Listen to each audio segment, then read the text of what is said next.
Hello, welcome to this Facebook Live seminar. My name is Josh Totty. I'm a core surgical trainee up in Yorkshire and a doctoral research fellow with an interest in wounds and surgical site infection in particular. Today we're going to be discussing surgical site infection, which is why I'm here, and how we can find a potential solution to what is quite a complex problem. This seminar is supported by Essity, and at any time during the seminar, if you have questions, you can submit them by commenting on this video, and I will do my very best to answer as many of them at the end as they come through to me.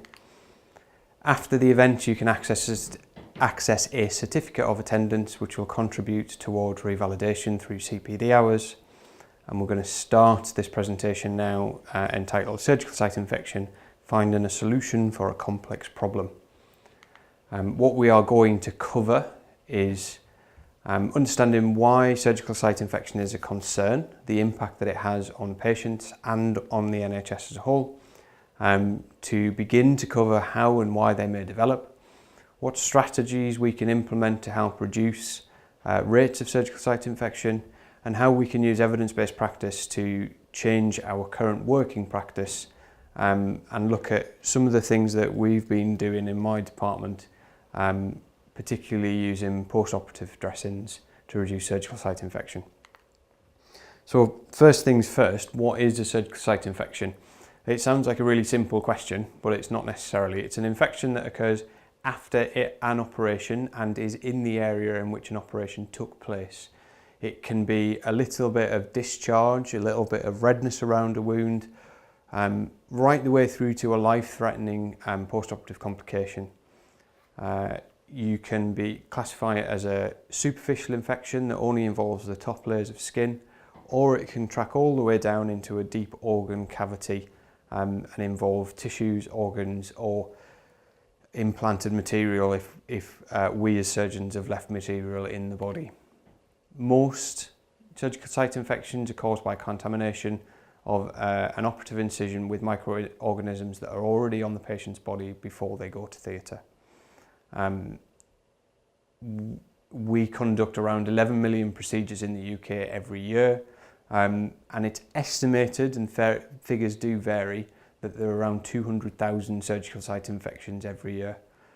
They are the second most common healthcare acquired infection, and account for about 20% of hospital acquired infections. To treat an infection, to treat a surgical site infection, first you have to define them. And we define them as one of three. They're either superficial incisional, deep incisional, or an organ space infection. A superficial incisional surgical site infection occurs within 30 days of a procedure and involves only the skin or the subcutaneous tissue.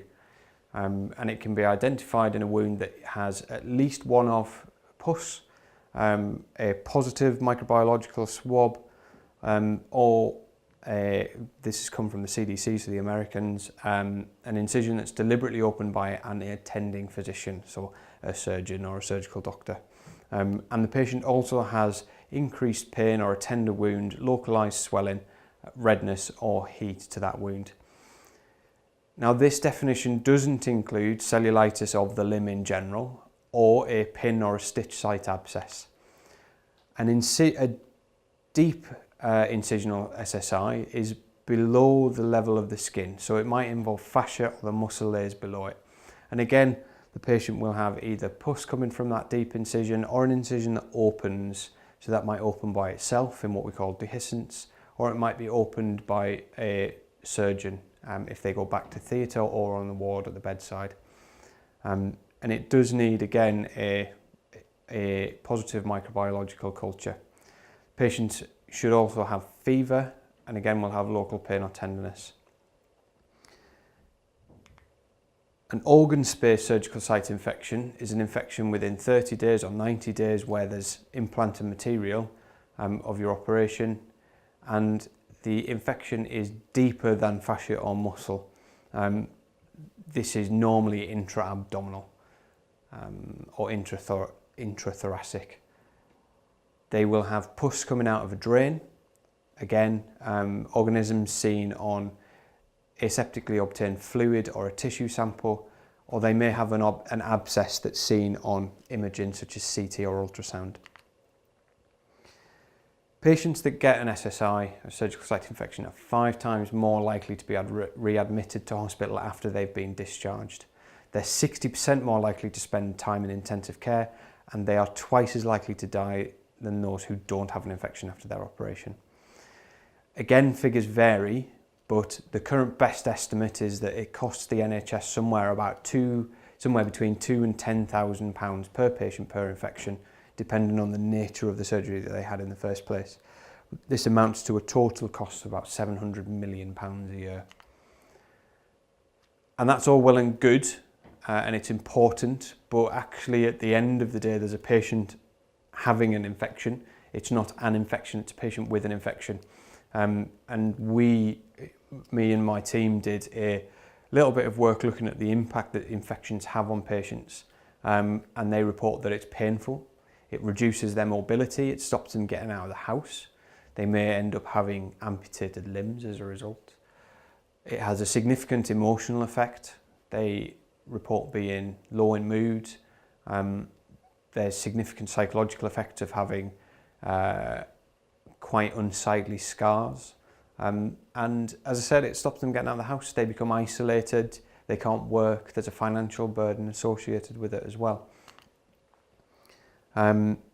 They spend longer in hospital, they come back to hospital, they go back into theatres for more operations, and they need complex wound management systems, which is a problem for both the patient and for us as clinicians. They spend lots of time on antibiotics, either tablet or intravenous. And again, that's a problem for us as clinicians, but also for the patient. When we spoke to patients, they said that one patient said that they could cry at the thought of having another cannula put back in because they'd had that many during the course of their infection. And ultimately, for us as clinicians, it can be a significant source of litigation. Wound dehiscence is slightly different from infection. So wound dehiscence is where a surgical wound opens up after it's been closed. It may be caused by infection, but it's not that all wounds that are infected dehisce and all wounds that are dehisced are infected. It is a significant complication and generally happens between 5 and 8 days after their operation, but can occur anywhere up to 30 days later. And if a wound is noted to be dehisced, then assessment for infection should be one of the first things that's done. And that's of the patient and the wound. That's all well and good. We can treat wound infections with antibiotics, so why are we that bothered about stopping them happening in the first place? If you haven't heard about antimicrobial resistance, then you've been living under a rock for the last 5 or 10 years. More and more infections now are being shown to be resistant to conventional antimicrobial treatments. And if you're not entirely sure what I mean by that, they adapt, they change the way that they respond to antibiotics, essentially making them useless. An infection can proliferate, and these resistant organisms can then spread to other people and infect more people, particularly in close-knit quarters such as a hospital. The World Health Organization have declared antimicrobial resistance a worldwide issue, and without effective antibiotics, antimicrobials, medical procedures that were previously routine become very high risk, such as organ transplants, major surgery such as caesarean sections or joint replacements, and patients who would otherwise be at risk of infection then become even further at risk, such as patients undergoing chemotherapy. Resistance now to first-line drugs for what we previously thought of as simple infections such as Staph aureus is becoming more and more common, and I'm sure you've all heard of MRSA, methicillin-resistant Staph aureus. Patients who have an MRSA infection are roughly 65% more likely to die of that infection than those who have a sensitive infection. A retrospective study of about 700 people in the UK that was published last year showed that more than 10 million operations were performed by the NHS in 2015 to 2016, but that we widely underreport the number of infections that these patients get. Whether that's because patients don't seek treatment for what could be classed as an infection, or that data is improperly or incompletely recorded, we're not entirely sure. But ultimately, we underreport the number of infections that patients have. Unhealed surgical wounds, according to this paper, account for about 10-11% of wounds that the NHS manage. And wound dehiscence following surgical procedures accounts for about 25 to 30% of all wounds that require continued nursing intervention, whether that's in hospital or in the community. To prevent surgical site infection, we have to drill down and look at what things can put a patient at an increased risk of surgical site infection. And this may be patient factors, exogenous factors such as the process and the procedure that they're undergoing, and the surgery itself. So things that patients can be or have that put them at an increased risk of surgical site infection include those with a compromised immune system, such as patients undergoing chemotherapy, patients who are colonised before they go into hospital with methicillin-resistant Staph aureus, MRSA, such as us, healthcare providers. We are in general colonised with MRSA. Diabetics, especially those with poorly controlled diabetes. Older patients, male patients are slightly more likely to have a surgical site infection. Those that smoke are incredibly likely to get a surgical site infection. Poor nutrition, poor diet, obese patients, or patients that come into hospital with an infection, whether that's at the site of their operation or whether that's somewhere else, such as their chest or their urine. Then there's things that we do or don't do. So too much or too little antibiotic prophylaxis around their perioperative period.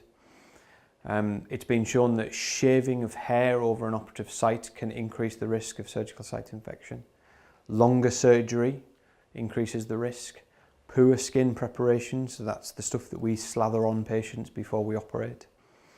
Poor aseptic technique, and poor surgical team preparation, so hand hygiene.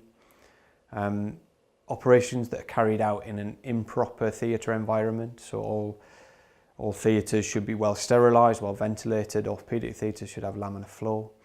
The drapes and the surgical attire that's worn, and the technique of the operating surgeon. So good hemostasis and maintenance of a sterile field will reduce that risk of a surgical site infection. When you think of operations, or when we think of operations, we can classify them down into 4 categories. They can be clean operations, in which you're not expecting any contamination of the wound. They can be clean contaminated, where any contamination of the wound would be in a controlled fashion, such as a bowel resection that's undertaken electively. We are opening up the bowel, but we're doing it in a controlled fashion so that we should limit the amount of contamination to the wound itself and to the operative field. There's contaminated wounds, where at the outset of operation that wound is contaminated, such as if there is a knife wound to a hand or a stabbing. And then there's dirty wounds, where the wound is infected before we start, such as a peritonitis or an abscess. And the reason we classify like that is because it gives us an idea of how likely an infection is after the procedure. This is the bit that ultimately everyone needs to be aware of. If you take nothing else away from this, then take this away: is how you're going to pick up the patients with an infection before they become more unwell. Well, wounds might look a bit red, as this one does here. They might be slow to heal. They will probably be a little bit more painful for the patient. The wound itself will be tender, so if you press on it, the patient won't like you. it'll be hot to touch. Bleeding isn't necessarily a sign of an infection. All wounds will bleed, but wounds that bleed and collect, given a hematoma, are more likely to get infected. And wounds might be swollen and tense. You might see pus coming out of that wound, and the wound might open up a little bit. And then systemically, the patient might be more unwell, so they might have a temperature. Their heart will beat faster, they'll be tachycardic. And if they're in hospital, or if you've got the facilities available to you, their blood results might become a little bit abnormal. So their white cells might go up and their CRP might go up. And ultimately, what you might find is that the patient has an abscess, so a collection of pus underneath or adjacent to that wound. So with all of that in mind, and thinking about how rubbish it is for the patient to have an infection, how much of a financial problem it might be for the NHS should a patient get an infection, what we want to drill down to is how we can stop these patients getting surgical site infections. And there's 3 big bodies that have put out guidelines in the last 10 years. So the National Institute for Health and Care Excellence, NICE, have put out guidelines. The World Health Organization have put out worldwide guidelines for preventing surgical site infection. And the European Wound Management Association, EWMA, have either just put out or are in the process of putting out some guidelines for the prevention of surgical site infection.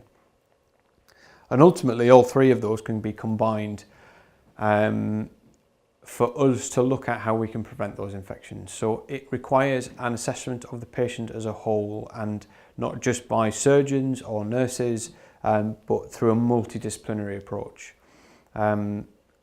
And also we need to manage the patient's expectations and educate patients on how they can help prevent their infection as well. We should be looking at things pre-operatively, intraoperatively and post-operatively, because all 3 of those are areas in which we can focus our attentions in order to reduce that risk of getting a surgical site infection. Pre-operatively, whether this is in a pre-operative clinic or on admission to hospital, or some things that the patient can do themselves, we should be looking for the patient's general health and any pre-morbid coexisting conditions that they might have. We should look at their sugar control. Are they a diabetic? Are they a well-controlled diabetic? We should look at their weight and how it's fluctuated recently. That might give us an indication of their nutrition status and how active they are. We should look at whether patients smoke, and if they do, we should attempt to help them to stop. And we should think about how long these patients are expected to stay in hospital, because we know that a longer hospital stay puts you at an increased risk of infection. Patients should be educated on the risk of an infection. When a patient comes into hospital for a procedure, they all sign a consent form, or they should, if they're able to. And most surgeons will put down infection as a risk on that consent form, but patients really need to take that on board and be educated on the steps that they can take to help reduce their risk of infection. And not only that, how to recognise develop an infection and who to speak to if they are concerned.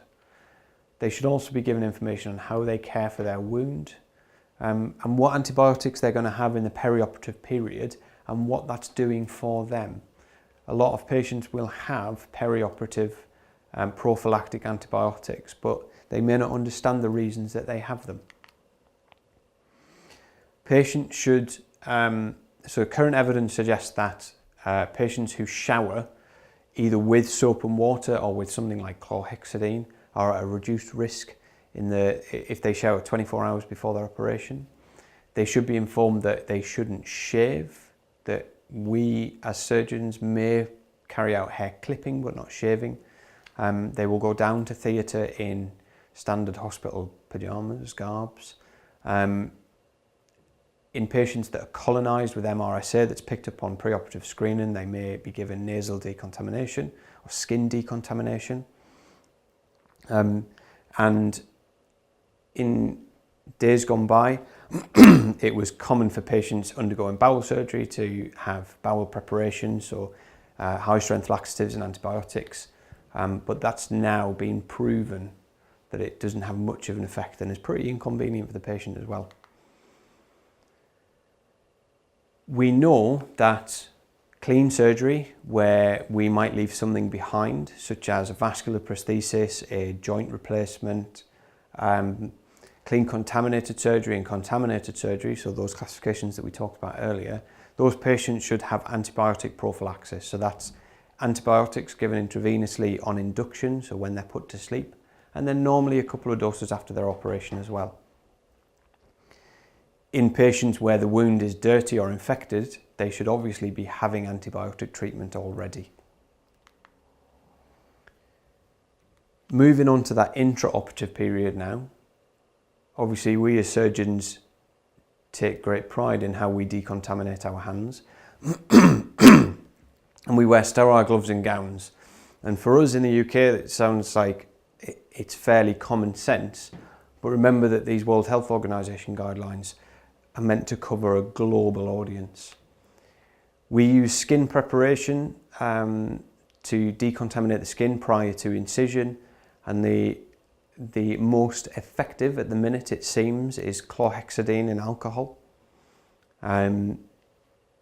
Incisions should be made first with the blade and then for the deeper layers with diathermy, rather than diathermy all the way down. And as I said earlier, good surgical technique, so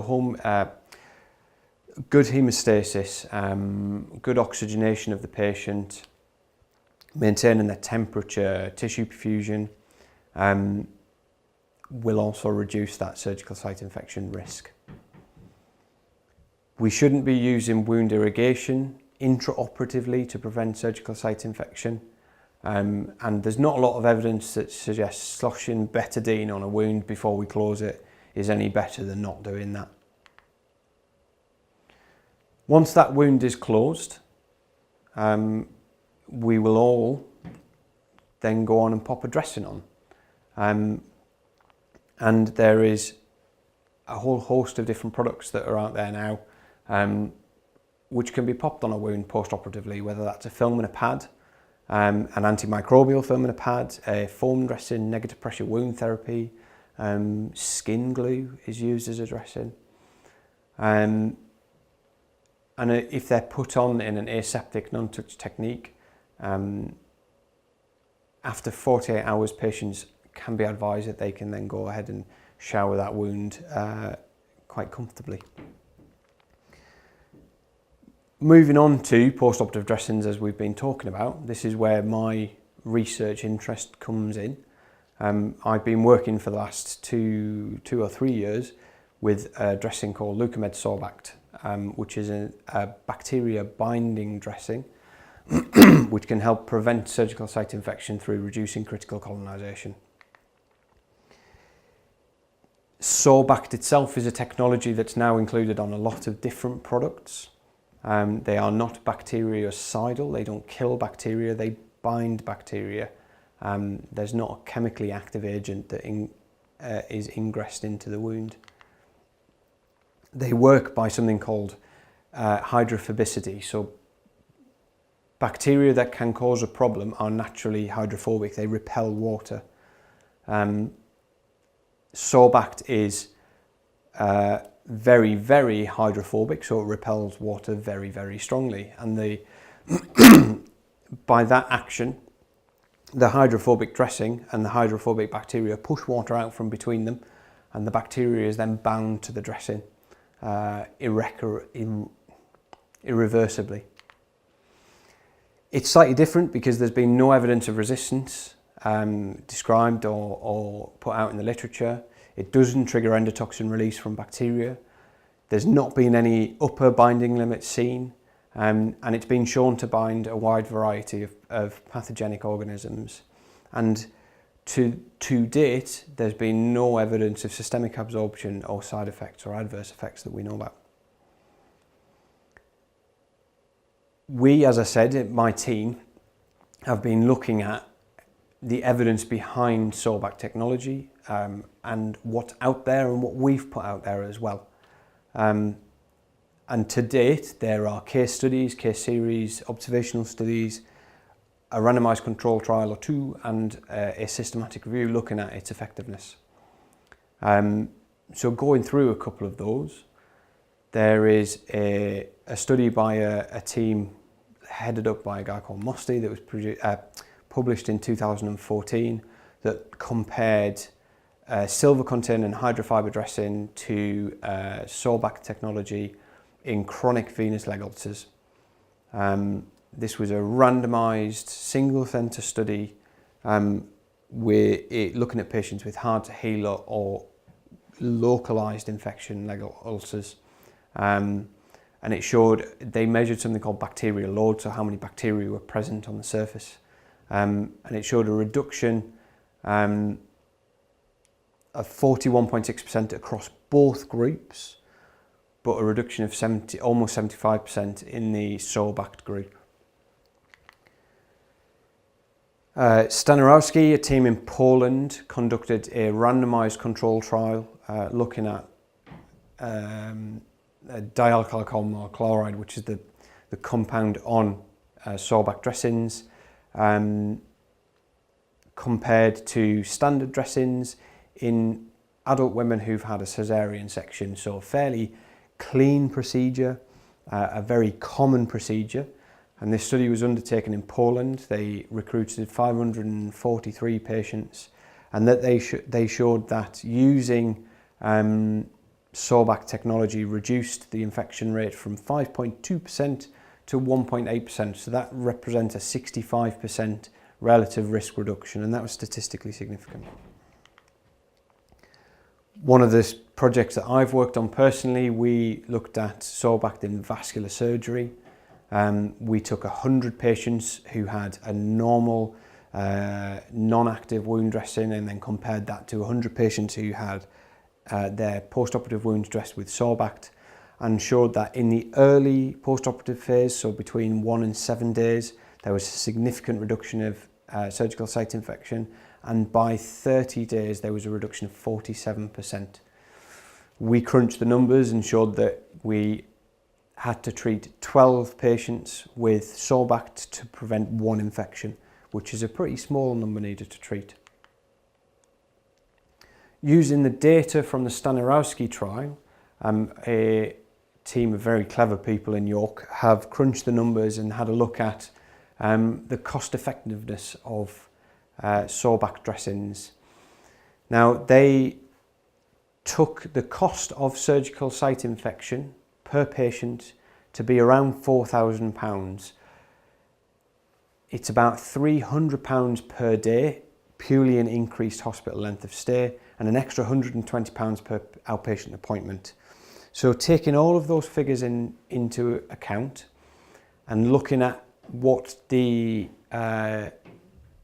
trial investigators in Poland found, that patients were discharged quicker, they had a better quality of life after, they recovered quicker, that using Sawback technology could reduce the hospital length of stay for patients, reduce the number of outpatient appointments that patients needed, and reduce the need for treatment with antibiotics.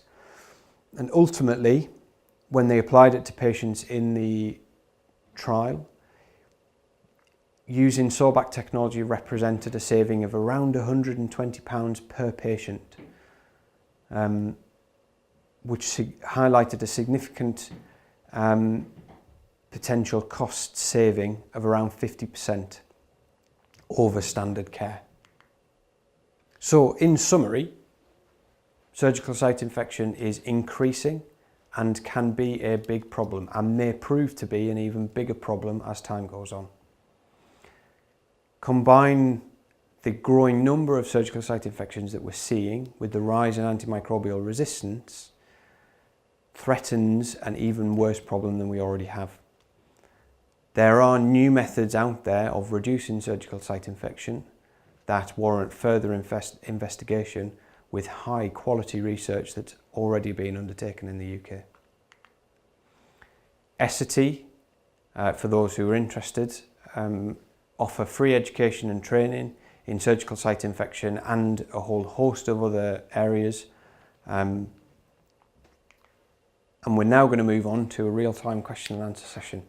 So as I said at the very start, if you've been throwing in your questions already, they should be whizzing their way to me as we speak. And if you do have questions, you can take part at any time by commenting on the video. So moving on to our first question. First question comes from Michaela Goff.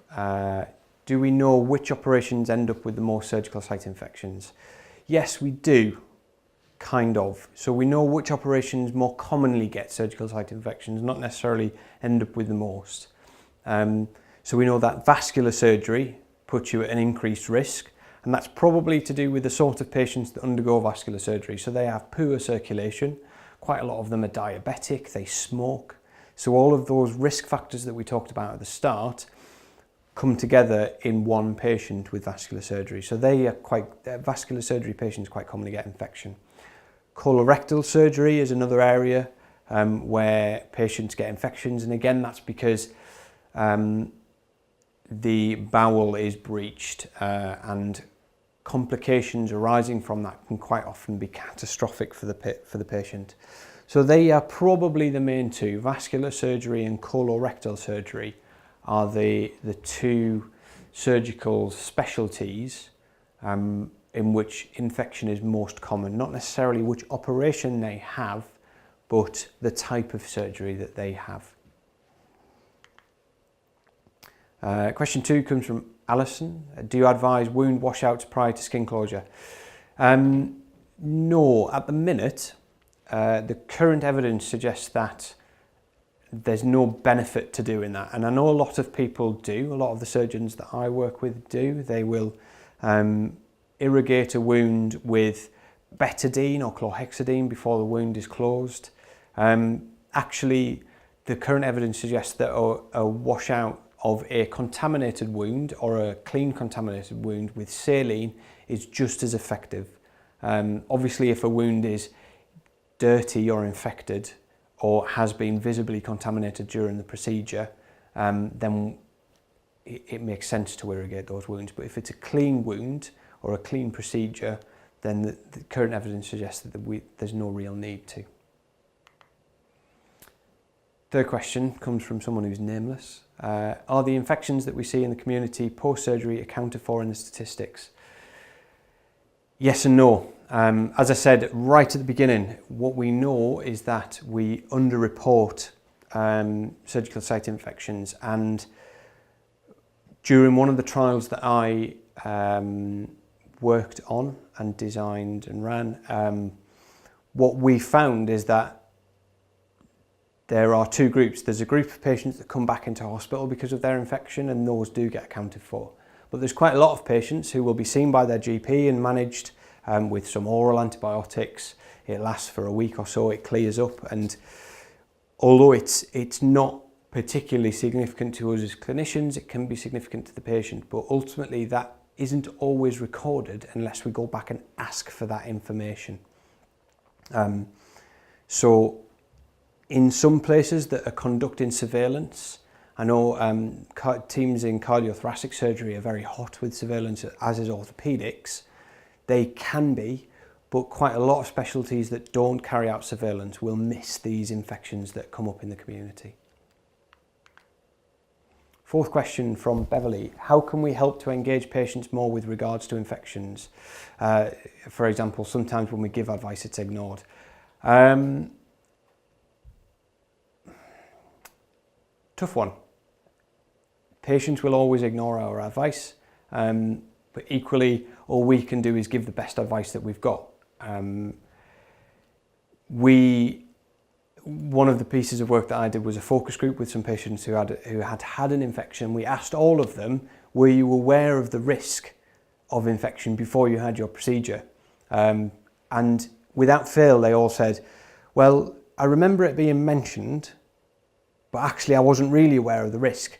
And that goes with what you're saying. We do give advice, and whether that's surgeons, nurses, community nurses, GPs, all will give advice on what to do, what to spot, how to prevent an infection, but it sometimes falls on deaf ears. And that might be that we look at how we're delivering that information. Actually, if a patient comes into hospital, they get admitted the night before the procedure, they have all of their admission documents done, 4 or 5 different people will come and speak to them, it's very overwhelming for them. And it might be that we just have to time when we give them that advice a little bit better. So whether it's a couple of days before or at pre-assessment and they get written information that they can read through at their leisure and take in, maybe that's something that we should be looking at to help engage these patients. Question 5 comes from Karen. What are the benefits of irrigation with simple saline? Had this request twice recently without clear rationale. Hard to answer that question because I don't know where you are and whether you are in the community, in hospital as a ward nurse. Irrigating a closed, clean wound, probably not very beneficial. In irrigating a open, contaminated or dirty wound, probably more beneficial. I won't say more than that because, as I said, I'm not really sure where you are and from what angle you're asking that question, and I don't want to send you off in a direction without knowing a little bit more, if that's okay. Question from Joanne. As a practice nurse, some surgeons ask for daily packing of perianal incisions and drainage sites and some don't. What are your thoughts, as I feel daily can be too much and cause more problems? I'm not a colorectal surgeon and I make no apologies for not being a colorectal surgeon. However, pack-in regimes will differ because there's not a lot of evidence for it at the minute, for how often we should pack, what we should be packing with, how the patient feels about packing. It will be patient dependent. Some patients will not like having a wound that's packed for a couple of days because it gets more painful, it gets smelly, it gets socially quite uncomfortable. There's a team, I think in Bristol, running a trial called PPAC that is looking at packing of perianal incisions. So I can't guarantee if and when it will be out, but work is being undertaken looking at that question, because the short answer is we don't quite know what is best. Question 7 from Emma. Would you recommend wound swabs when you suspect wound infection? Some consultants I work with don't rate wound swab results as there's already bacteria on the skin. Yes, swab it 100 times if you want. The more microbiological evidence you've got, the better. Yes, there is already bacteria on the skin. What you should be doing, particularly if a wound is open or is sloughy or has exudate on it, is cleaning that wound thoroughly and then swabbing. So you can irrigate it, you can lavage it with saline and then swab it, because if there is a positive swab after that, it suggests that that wound is either colonised or infected. Yes, I agree that if you swab a wound that hasn't been cleaned, there will be bacteria on the skin. But if you clean that wound down and then swab it and there's still positive microbiology, that will be a colonised or infected wound. Hope that helps. Question 8 from Rena. When do you think a post-op wound dressing should be changed? Again, it depends. You have to look at it on an individual basis. It might be that the dressing stays on for 2 days. It might be that it stays on for a week. Ultimately, if that wound dressing is soaked, if it's saturated, if it's full of slough, if it's hanging off, if the patient showered in it and it's macerated, then it should be changed. If it's visibly soiled, you could consider changing it. However, if it's still stuck, if it's not visibly soiled, if there's no evidence of infection or no concerns about the wound, then it can be left on. If the wound is happy and healthy and you're now 5 days down the line, the stitches are still in place, but the wound looks absolutely beautiful, then the dressing can be taken off and left off and the patient can shower comfortably. Question 9 from Nikki. Surgical site infection, Public Health England data collection is only mandatory for 3 months a year. Do you think it should be made mandatory all year round in order to have full picture of surgical site infection rates? Oh, wordy, very good question. I think yes, but I'm biased because most of my research is undertaken in surgical site infection, and it would help me and the teams that I work with and other teams in my situation massively if we had a countrywide picture of surgical site infection rates.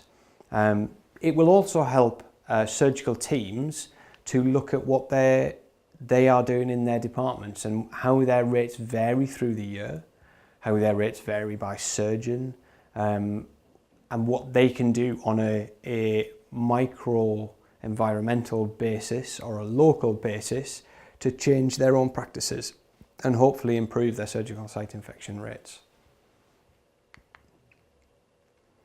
Question 10 from Nikki. Why is cellulitis to the wound not classed as a surgical site infection? Let me clarify. Cellulitis around the wound is cellulitis close to but not involving the wound isn't. So if you had an incision in the groin and there was cellulitis of the lower leg, that's not classed as a surgical site infection, that's a simple cellulitis. If there is erythema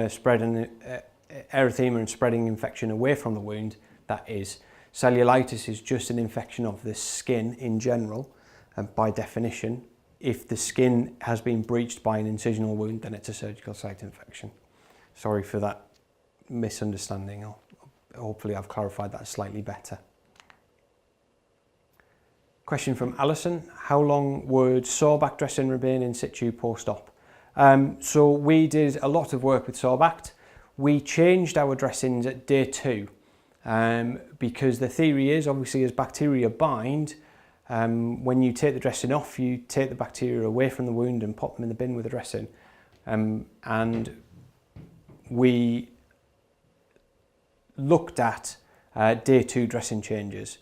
What we know is that it can stay in place for up to 5 to 7 days. The pad and film is splash proof, it's very sticky, so it stays in place for 5 to 7 days.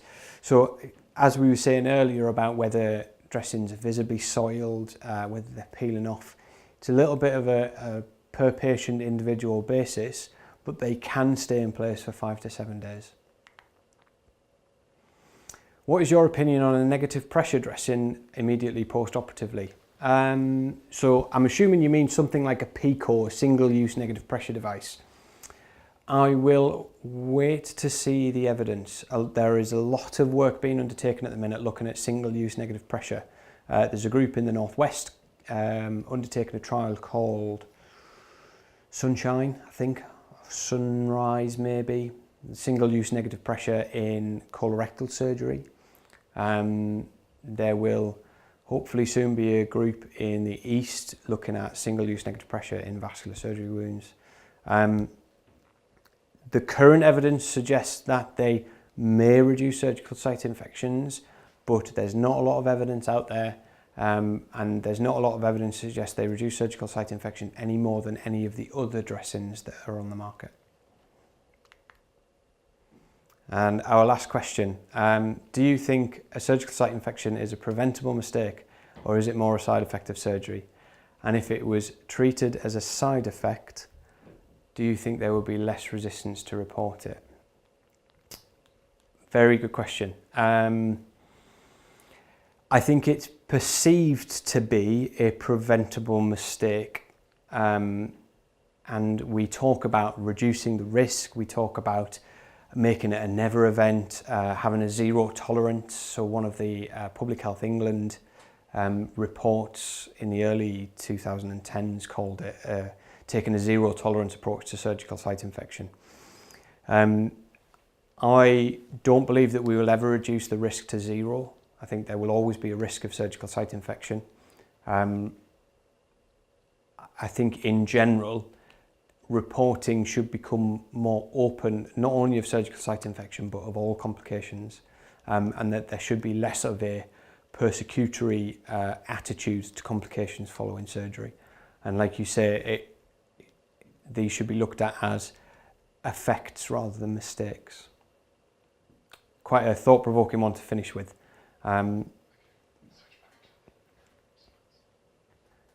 So this concludes our live training session.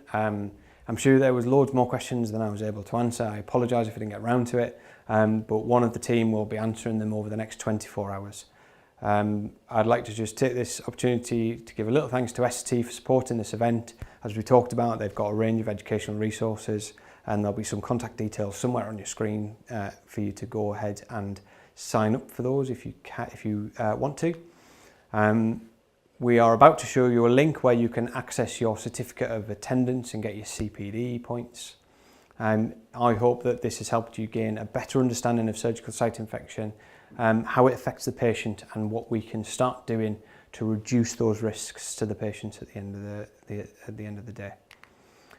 If you've enjoyed this event, like the Wound Care Today Facebook page, and they will keep you updated on more events that they are doing in the coming months. And I'd just like to finish by saying thank you very much for tuning in.